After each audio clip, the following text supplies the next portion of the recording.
কৃষ্ণ। সকলকে এই সফল একাদশী ব্রতে অনেক অনেক শুভেচ্ছা।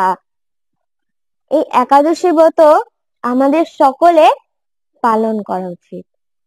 এই একাদশী ব্রত হলো সর্বশ্রেষ্ঠ ব্রত। যেমন সমস্ত কিছুর মধ্যে একটা কিছু শ্রেষ্ঠ আছে, ঠিক তেমনি ব্রতের মধ্যে সর্বশ্রেষ্ঠ হলো এই একাদশী ব্রত। এই একাদশী ব্রতের মাধ্যমে আমাদের সমস্ত পাপ বিনষ্ট হয়ে যেতে পারে। পুরনো পাপ, নতুন পাপ, সমস্ত পাপ থেকে আমরা মুক্তি লাভ করতে পারি। আমরা ভাবতেই পারি যে এই জন্মে হয়তো আমি কোনো পাপ করিনি, এটা হতেও পারে, কিন্তু তার আগের জন্মে আমরা কি পাপ করেছি তাকে আমরা কেউ জানি? আর অজান্তেও আমাদের অনেক পাপ হয়ে যায়। তাই সেই সমস্ত পাপ থেকে এই একাদশী ব্রতের মাধ্যমেই আমরা মুক্তি লাভ করতে পারি। আর শাস্ত্রে বর্ণিত আছে যে একাদশী ব্রত সম্পূর্ণ ফল তখনই লাভ হয় যখন আমরা একাদশী ব্রত সঠিকভাবে পালন করে তার মাহাত্ম্য কথা আস্বাদন করি। তো আজ আমরা সেই একাদশী ব্রতের মাহাত্ম্য কথা আস্বাদন করব। আপনারা সকলে এই লাইভটিকে বেশি বেশি করে শেয়ার করে দেবেন, যাতে এই কথা আরো অনেকের কাছে পৌঁছে যায়, তারাও যেন এই একাদশী ব্রত পালন করে। যেই হরি কথা শ্রবণ করতে হয়, এই যে মাহাত্ম্য, যেন তারা সকলে শ্রবণ করতে পারে। আপনারা সকলে এই লাইভটিকে বেশি বেশি করে শেয়ার করে দেবেন। আর এই একাদশী ব্রত হচ্ছে সর্বশ্রেষ্ঠ ব্রত। এই একাদশী ব্রতে আরেক নাম হলো হরিতোষণ ব্রত, অর্থাৎ ভগবান শ্রী হরির ব্রত। যেহেতু এটি হরিতোষণ ব্রত, তাই এই ব্রতের দিন আমাদের সকলের উচিত ভগবানের সেবা বেশি বেশি করে করা, আর হরিনাম জপ করা, ভগবানের সেবা করা, ভগবানকে ভোগ লাগানো, ভগবানের অর্চন করা। এইভাবে সম্পূর্ণ দিনটা ভগবানের সেবায় নিজেকে নিয়োজিত করে দিতে হবে। ভগবানের ভজন কীর্তন শ্রবণ করব, ভগবানের কথা শ্রবণ করব, এইভাবে দিনটিকে আমরা উদযাপন করব। এই ব্রত হচ্ছে ভগবানের সব থেকে প্রিয় ব্রত। এই ব্রত পালনের কথা কিন্তু আমি বলছি না। তাহলে এই ব্রত পালনের কথা কে বলেছেন? শুধু আমি বলছি না, শ্রীমতী রাধা রানীও বলেছিলেন। আমাদের সকলের প্রিয় রাধা রানীও এই কথা বলেছেন। গর্গ সংহিতায় সেই কথা পাওয়া যায়। রাধা রানী আমাদের এই একাদশী ব্রত পালন করতে বলেছেন। তো একটি স্থানে একজন গোপ বাস করত। তার অনেক কন্যা ছিল আর তার অনেক গাভী ছিল। সে খুব ভালোভাবে দিন যাপন করছিল, কিন্তু সে যেখানে থাকতো সেখানে 10 বছর ধরে বৃষ্টি হচ্ছিল না। তো তাই সমস্ত কিছু খাবারে অসুবিধা হচ্ছিল। তাই সে ঠিক করে যে সে বৃন্দাবনে চলে যাবে, যেখানে নন্দ মহারাজের মতন রাজা আছেন। তাই সেই গোপ বৃন্দাবনে চলে যায়। যখন বৃন্দাবনে গেছেন, নন্দ মহারাজ তাকে সসম্মানে থাকার জায়গা দেয় এবং সেই গোপও খুব আনন্দে রয়েছে। যেখানে নন্দ মহারাজের মতন রাজা রয়েছেন, যেখানে ভগবান শ্রীকৃষ্ণ স্বয়ং আছেন, সেখানে তো সকলে আনন্দে থাকবেই, তারাও খুব আনন্দে আছে। তো সেই গোপের যে অপূর্ব সুন্দরী কন্যারা ছিল, তারা কৃষ্ণকে পছন্দ করত। তারা সব সময় চেষ্টা করত যে কৃষ্ণকে কিভাবে আমরা সন্তুষ্ট করব, কৃষ্ণ কিভাবে আমাদের উপর সন্তুষ্ট হবে, তারা চেষ্টা করত, কিন্তু পারতো না। তখন তারা ভাবে যে আমরা কৃষ্ণকে কিভাবে সন্তুষ্ট করব। কৃষ্ণ কার উপর সন্তুষ্ট? শ্রীমতী রাধা রানীর উপর। তো তারা ভাবে যে আমরা রাধা রানীর কাছে যাই, আমরা সকলে কৃষ্ণের প্রতি মোহিত, কিন্তু কৃষ্ণ রাধারানীর উপর মোহিত। তাই আমাদের উচিত আমরা রাধারানীর কাছে যাই। রাধারানীর কাছে গেলে আমরা অবশ্যই জানতে পারবো যে কৃষ্ণকে আমরা কিভাবে সন্তুষ্ট করতে পারি। তাই সকল কন্যারা একসঙ্গে রাধারানীর কাছে যায়। রাধারানীকে গিয়ে বলে, হে রাধে, হে রাধে, তোমাদের কাছে আমাদের একটা প্রশ্ন আছে। রাধারানী বলছে, কি প্রশ্ন?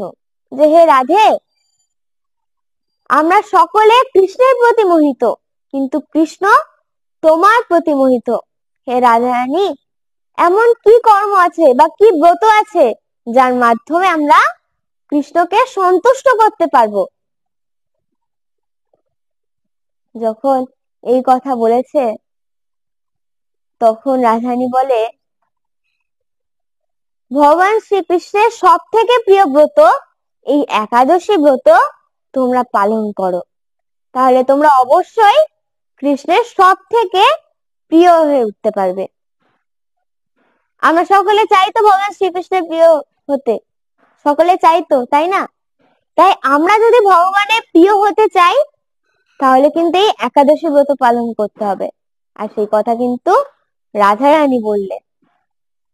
তখন সেই গোপীরা বলছে যে এই একাদশী ব্রতের মাধ্যমে, ঠিক আছে, এই একাদশী ব্রত পালন করব। হে রাধারানী, তুমি বলে দাও যে এই ব্রত আমরা কিভাবে পালন করব। তখন রাধারানী বললেন যে দশমী তিথিতে মাটিতে শয়ন করে স্বল্প আহার করে এবং সেদিন সম্পূর্ণভাবে ভগবানের সেবায় নিজেকে নিয়োজিত করতে হবে। একাদশীর দিন উপবাস করে রাত্রি জাগরণ করবে, সঠিকভাবে ভগবানের সাধন ভজন করবেন এবং এই একাদশী ব্রত নিষ্ঠা সহকারে পালন করতে হবে। আর দ্বাদশী তিথির দিনও সঠিক সময়ের মধ্যে পালন করতে হবে। সেই দিনও দশমী তিথির মতনই একবার আহার করে মাটিতে শয়ন করবেন। যখন এই কথা বলেছে তখন সেই সমস্ত কন্যারা যারা রাধারানীর কাছে গেছিল তারা ঠিক করে যে তারা এই একাদশী ব্রত পালন করবে। সকলে মিলে একাদশী ব্রত পালন করে আর অনায়াসেই ভগবান শ্রীকৃষ্ণের অতি প্রিয় হয়ে ওঠে। তাই যদি আমরা সকলে ভগবান শ্রীকৃষ্ণের প্রিয় হয়ে উঠতে চাই, এই একাদশী ব্রত পালন করতে হবে। শাস্ত্রে বলছে, হরিনাম করো ভাই আর সব মিছে, পলাইতে পথ নাই যম আসে পিছে। আমাদের এই হরিনাম করতে হবে, হরিনাম না করলে হবে না। আর এই একাদশী ব্রতের দিন আমরা সকলে যত মালা হরিনাম করি তার থেকে বেশি করার চেষ্টা করতে হবে। আর সম্পূর্ণ দিনটি আমাদের উচিত যে ভগবানের কথা শ্রবণ করা, ভজন কীর্তন শ্রবণ করা আর ভগবানের সেবা করা। এইভাবে পুরো সম্পূর্ণ দিনটা আমাদের ভগবান সেবায় নিয়োজিত করা উচিত।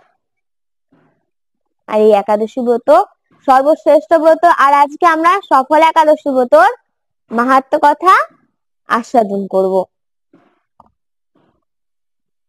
তো এই একাদশী ব্রত কিভাবে আসলো, চলুন আমরা এখন সেই কথা আস্বাদন করি। ভগবান ভাবলেন যে আমি একটু যমলোক ঘুরে আসি, সমস্ত কিছু কুশল আছে তো। তাই ভগবান যমলোকে গেলেন। যখন যমলোকে গেছে, যমরাজ ভগবানকে দেখে অতি প্রসন্ন হয়েছে। প্রসন্ন হয়ে যমরাজ ভগবানকে প্রণাম করেছে, ভগবানের স্তুতি পাঠ করেছেন, ভগবানকে বসতে দিয়েছে। তো ভগবান জিজ্ঞাসা করে যে সমস্ত কিছু কুশল আছে তো? তখন যমরাজ বলে, হ্যাঁ ভগবান, আপনার কৃপায় সমস্ত কিছু কুশল আছে।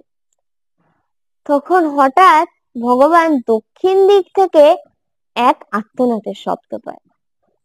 তখন ভগবান যমরাজকে জিজ্ঞাসা করে, হে যমরাজ, এই আর্তনাদের শব্দ কেন আসছে?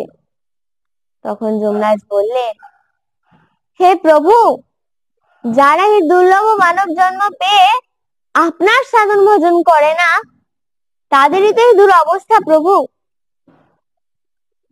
যখন এই কথা বলেছে, তখন ভগবান ভাবলেন যে আমার সন্তানরা এত কষ্ট দুঃখ পাবে, এত কষ্ট। তাই তখন ভগবান বললেন, যারা এই একাদশী ব্রত পালন করবে, তাদের আর এই যমলোকে আসতে হবে না, তারা সরাসরি আমার কাছে চলে আসবে। ভাবুন, ভগবান আমাদের কত কৃপা করেছেন, কত কৃপা করেছেন ভগবান আমাদের, কত কৃপা। এত সহজে আমরা ভগবানকে লাভ করতে পারছি। তো ভগবান যথারীতি ফিরে গেছেন। আর আমরা তো পৃথিবীর মানুষ, খুব চালাক, তাই না? আমরা সকলেই একাদশী ব্রত পালন করছি আর অনায়াসেই ভগবত ধামে ফিরে যাচ্ছি। তো ভগবান যেমন আমাদেরকে সৃষ্টি করেছেন, ঠিক তেমনি ভগবান আরো একজনকে সৃষ্টি করেছেন। তার নাম হলো পাপ পুরুষ। সেই পাপ পুরুষের প্রত্যেকটি অঙ্গ প্রত্যঙ্গে শুধু পাপ আর পাপ। সেই পাপ পুরুষ ভগবানের কাছে গেছে, ভগবানের কাছে গিয়ে ভগবানকে প্রণাম করেছেন। ভগবান বলেন, পাপ পুরুষ, হঠাৎ তুমি এখানে? তখন পাপ পুরুষ বলে, হ্যাঁ প্রভু, আমি। আচ্ছা প্রভু, আপনি যেমন পৃথিবীর মানুষদের সৃষ্টি করেছেন, ঠিক তেমন তো আমাকেও সৃষ্টি করেছেন। ভগবান বলছে, হ্যাঁ, আমি তো তোমাকেও সৃষ্টি করেছি। তখন পাপ পুরুষ বলছে, প্রভু, আপনি যে পৃথিবীর মানুষদের জন্য এই একাদশী ব্রত দিয়েছেন, তারা এই ব্রত পালন করছে আর অনায়াসে আপনার কাছে ফিরে আসছে। কেউ তার পাপের আশ্রয় নেই প্রভু। আমি কেমন রাজা, যে রাজার কাছে কোনো প্রজাই নেই? যখন এইভাবে পাপ পুরুষ ভগবানকে বলেছেন, তখন ভগবান বলে, সত্যি তো, আমি তো পাপ পুরুষকেও সৃষ্টি করেছি।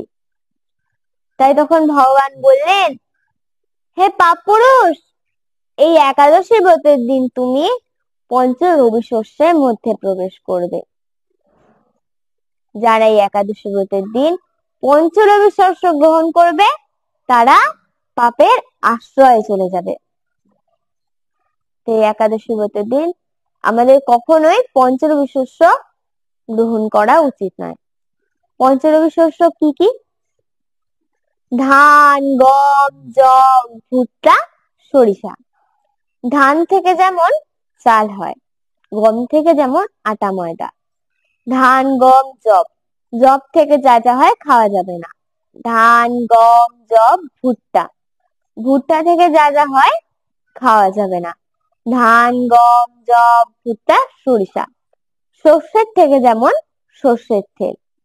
এই পঞ্চরবি শস্য একাদশীর ব্রতের দিন আমাদের বর্জন করতে হবে,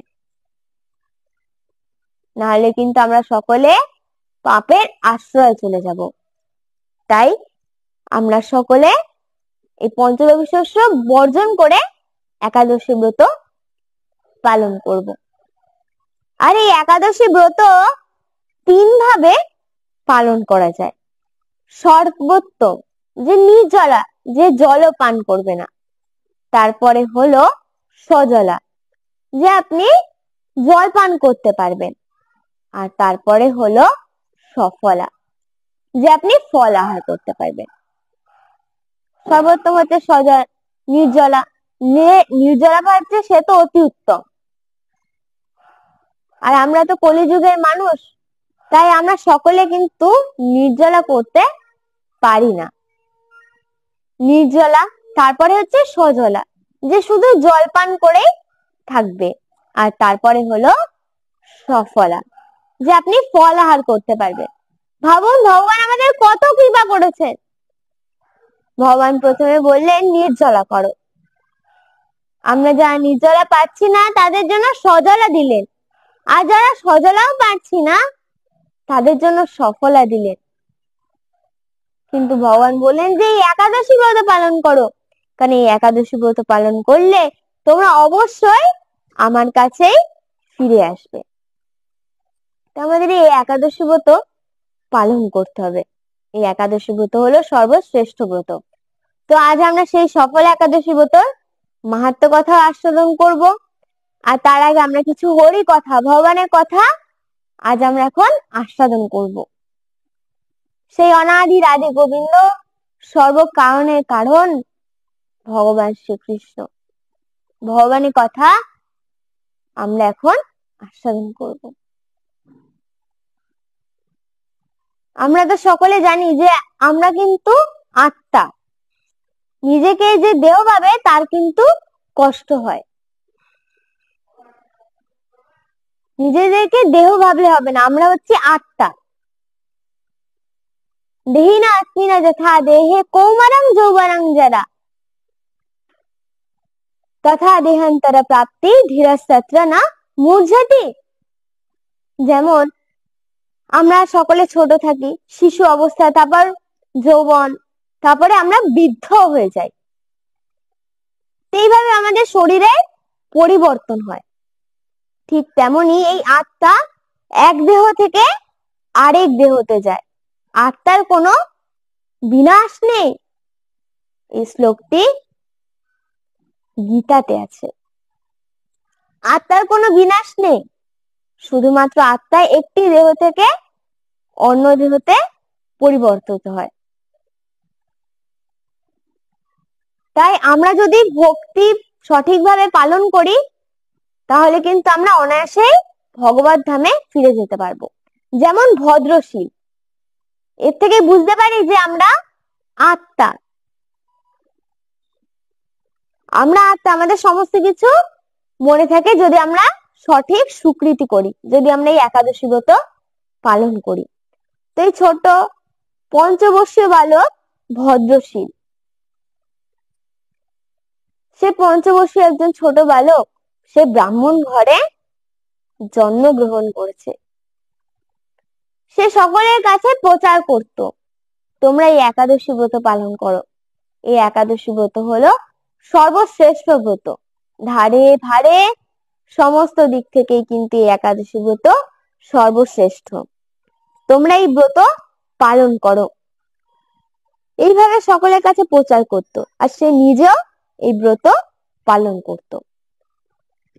তো তার পিতা ভাবে যে ওকে একাদশী ব্রত সম্বন্ধে এত কথা কে বললো, ও কি করে জানলো এই একাদশী ব্রত সম্বন্ধে এত কথা। তাই সেই ভদ্রশীলের পিতা একদিন ভদ্রশীলের কে জিজ্ঞাসা করে যে পুত্র, তোমাকে একাদশীর সম্বন্ধে এত কথা কে বললো, তুমি কার কাছ থেকে জানলে? তখন সেই ভদ্রশীল বলে, পিতা, আমি এই কথা যমলোক থেকে জেনে এসেছি। তখন তার পিতা আটকে উঠেছে যে তুমি কি কথা বলছো, তুমি তো আমার কাছে ছিলে, তুমি আবার যমলোকে কবে গেলে? এরকম কথা যদি কেউ আমাদেরকেও বলতো আমরা অবাক হয়ে যেতাম যে কি করে যমলোক থেকে জেনে আসলো। তো তখন সেই ভদ্রশীল বলে, পিতা তাহলে শুনুন, আমি আগের জন্মে ধর্মকীর্তি নামক রাজা ছিলাম, চন্দ্রবংশীয় রাজা ছিলাম আমি। আমার গুরু ছিল ভগবান দত্তাদেব। ছোটবেলায় আমি ভগবানের সাধন ভজন করতাম, সঠিকভাবে পালন করতাম। কিন্তু যখন আমি বড় হলাম, অসৎ সঙ্গের প্রভাবে আমি সমস্ত পূর্ণ কর্ম ত্যাগ করি। আমি ভগবানের সাধন ভজন আর করছিলাম না। তখন সে ভদ্রশীল বলছে যে আমি ভগবানের সাধন ভজন করছিলাম না, একদিন আমি মৃগয়ায় গেছি। হরিণের পিছনে ছুটতে ছুটতে গভীর বনে আমি ক্লান্ত হয়ে গিয়েছিলাম, আমার গলা শুকিয়ে গিয়েছিল। তাই আমি একটি জলাশয় খুঁজছিলাম যেখান থেকে আমি জল পান করব। জলাশয় খুঁজতে খুঁজতে অনেকটা গভীরে আমি ঢুকে গিয়েছিলাম, আমি নিজেও জানতাম না। সেই গভীর ভিতরে, বনের ভিতরে গিয়ে আমি দেখতে পাই একটি জলাশয়। সেখানে গিয়ে তাড়াতাড়ি আমি জল পান করলাম, তাড়াতাড়ি জল পান করলাম। তারপর যখন উঠে চারিদিকে দেখছি যে আমার আশেপাশে কেউ নেই, আমি গভীর বনে হারিয়ে গেছি। হঠাৎ সেই জলাশয়ের পাশ থেকে আমি কিছু সাধুগুরু বৈষ্ণবদের যেতে দেখলাম। আমি তাদের কাছে গেলাম, গিয়ে বললাম, আপনারা এই গভীর বনে কি করছেন? তখন তারা বলল যে আমরা একাদশী ব্রত পালন করছি, আপনিও আমাদের সঙ্গে এই একাদশী ব্রত পালন করুন। তখন আমিও তাদের সঙ্গে এই ব্রত পালন করলাম। আমি যেহেতু তৃষ্ণার্ত ছিলাম, উপোস ছিলাম তাদের সঙ্গে, তারপর রাত্রি জাগরণও করেছিলাম। তারপরের দিন আমার মৃত্যু হয়, কারণ সারাদিন ক্লান্ত পরিশ্রান্ত থাকার কারণে আমার মৃত্যু হয়।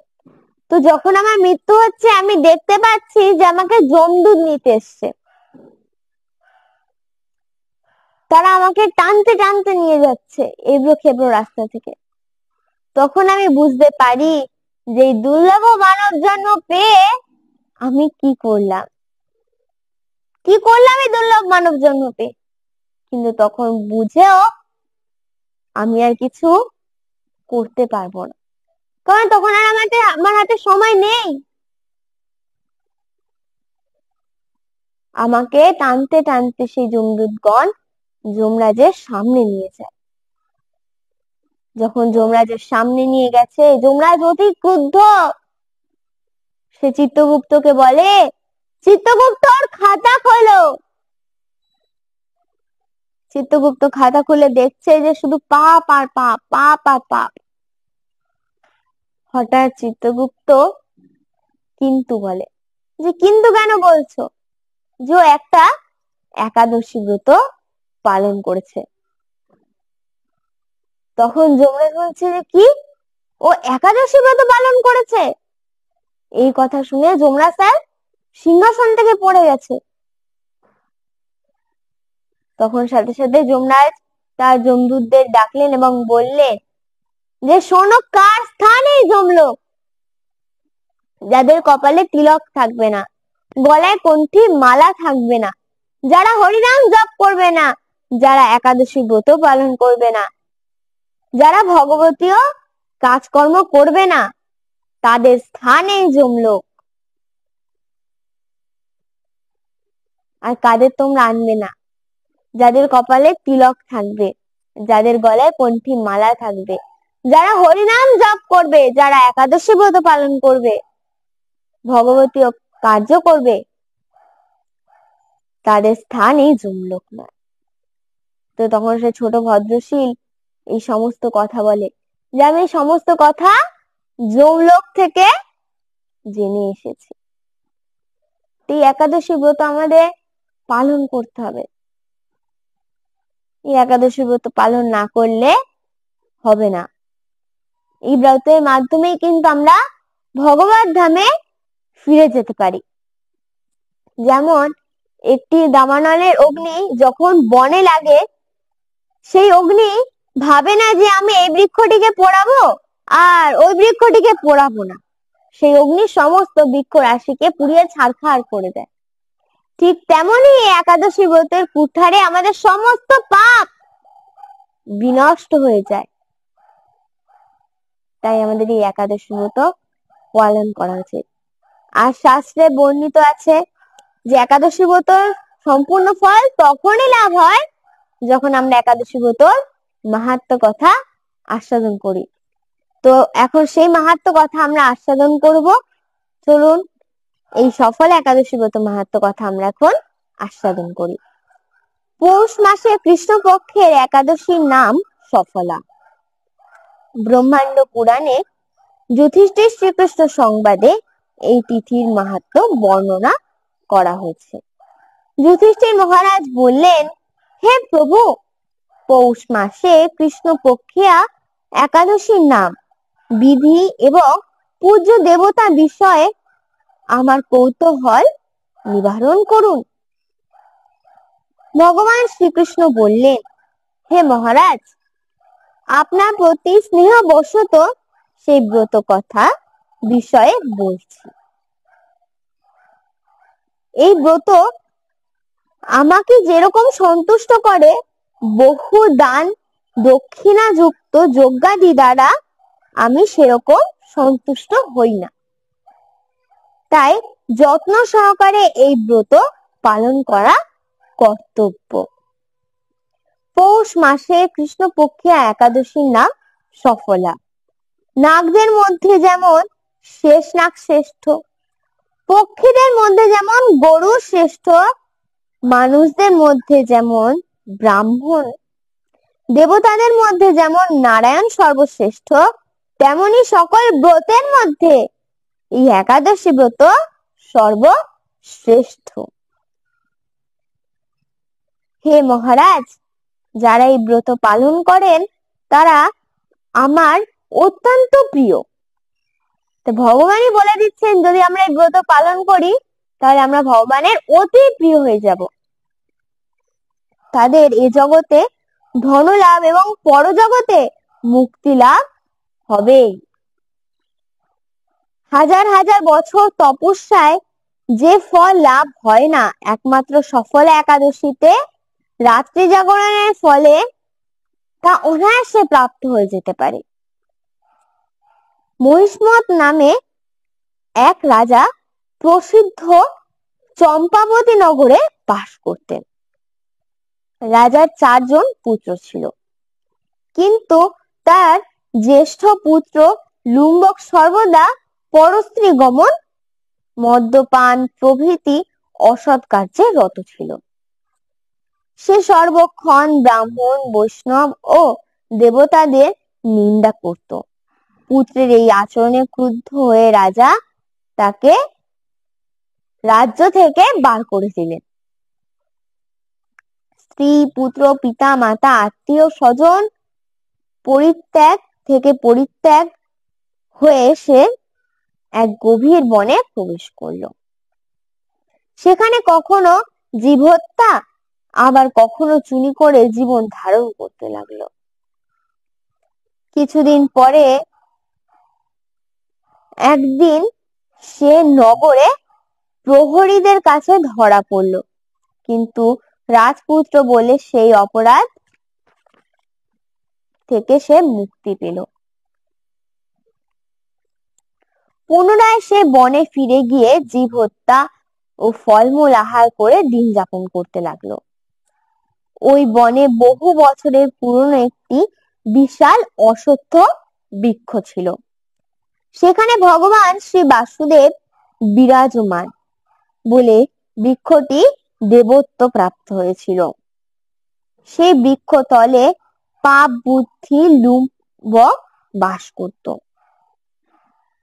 বহুদিন পর তার পূর্ব জন্মের কোনো পুণ্য ফলে সে পৌষ মাসের দশমীর দিনে কেবল ফল আহার করে দিন অতিবাহিত করল। কিন্তু রাত্রিতে অসহ্য শীতের প্রকোপে সে মৃতপ্রায় হয়ে রাত্রি যাপন করেছিল। পরদিন সূর্যোদয় হলেও সে অচেতন হয়ে পড়ে রইল। দুপুরের দিকে তার চেতনা ফিরল। ক্ষুধা নিবারণের জন্য সে অতি কষ্টে কিছু ফল সংগ্রহ করল। এরপর সেই বৃক্ষ তলে সে পুনরায় বিশ্রাম করতে লাগলো। রাত্রিতে খাদ্যাভাবে সে ক্রমশ দুর্বল হয়ে পড়ল। সে প্রাণ রক্ষার্থে ঈশ্বরের উদ্দেশ্যে ফলগুলি নিয়ে বলে, হে ভগবান, আমার কি গতি হবে বলে অশ্রুপাত করতে করতে সেই বৃক্ষ মূলে সেই লক্ষ্মীপতি নারায়ণ আপনি প্রসন্ন হন বলে নিবেদন করলেন। এইভাবে সে অনাহারে ও অনিদ্রায় সেই রাত্রি যাপন করলেন।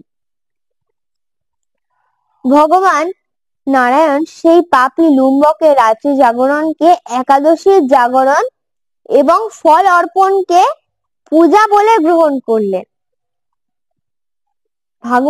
ভগবান কত কৃপালু, যে সে কিন্তু জানতেও নেই একাদশী ব্রত, সে রাত্রি জাগরণ করেছে, আর সে ভগবানকে ফল অর্পণ করেছে। সেই ফল অর্পণকে ভগবান ভেবে নিয়েছেন, তাকে পুজো করেছে। এইভাবে অজ্ঞাত সারে লুম্বকে সফল একাদশী ব্রত পালন হয়ে গেল। প্রাতকালে আকাশে দৈববাণী হলো, হে পুত্র, তুমি সফল ব্রতের পূর্ণ প্রভাবে রাজ্য প্রাপ্ত হবে। সেই দৈববাণী শোনা মাত্র লুম্বক দিব্য রূপ লাভ করলো, তার পাপ বুদ্ধি দূর হলো, সে পুনরায় নিষ্কণ্টক রাজ্য লাভ করলো। স্ত্রী পুত্র সহ কিছুকাল রাজ্য সুখ ভোগের পর পুত্রের ওপর রাজ্যভার দিয়ে সে সন্ন্যাস আশ্রম গ্রহণ করলো। অবশেষে মৃত্যুকালে সে অশোক অভয় ভগবানের কাছে ফিরে গেল। হে মহারাজ, এভাবে সফল একাদশী যিনি পালন করেন তিনি জাগতিক সুখ ও পরে মুক্তি লাভ করেন। এই ব্রতে যারা শ্রদ্ধাশীল তারাই ধন্য, তাদের জন্ম সার্থক, এতে কোনো সন্দেহ নেই। এই ব্রত পাঠ ও শ্রবণ মানুষের রাজসূয় যজ্ঞের ফল লাভ হয়। জয় সফল একাদশী ব্রত কি জয়। তো আমরা এখন সেই সফল একাদশী ব্রতের মাহাত্ম্য কথা আস্বাদন করলাম। এই ব্রত মাহাত্ম্য কথা যিনি পাঠ করছেন এবং যারা শ্রবণ করছেন তারা সকলেই রাজসূয় যজ্ঞের ফল লাভ করলাম। তো এই একাদশী ব্রত কত মাহাত্ম্যপূর্ণ, যে এর দ্বারা আমাদের সমস্ত পাপ বিনষ্ট হয়ে যাচ্ছে, তারপরে আমরা রাজসূয় যজ্ঞের ফলও লাভ করতে পারছি। তাই এই একাদশী ব্রত আমাদের সকলের পালন করা উচিত। আপনারা সকলে সঠিকভাবে এই ব্রত পালন করুন। আর আপনাদের সকলের প্রত্যেক একাদশীর ন্যায় সকলের আমন্ত্রণ রইল। আপনারা সকলে আজকে বিকালে 5 ঘটিকায় সকলে জগন্নাথ মন্দিরে উপস্থিত হয়ে যাবেন। একাদশী অনুষ্ঠান আছে, আপনারা সকলের আমন্ত্রণ রইল। আপনারা সকলে আসার চেষ্টা করবেন। যারা যারা আসতে পারবেন অতি উত্তম, যারা আসতে পারবেন তারা অবশ্যই আসবেন, কিন্তু যারা আসতে পারবেন না তারা অবশ্যই লাইভে থাকবেন।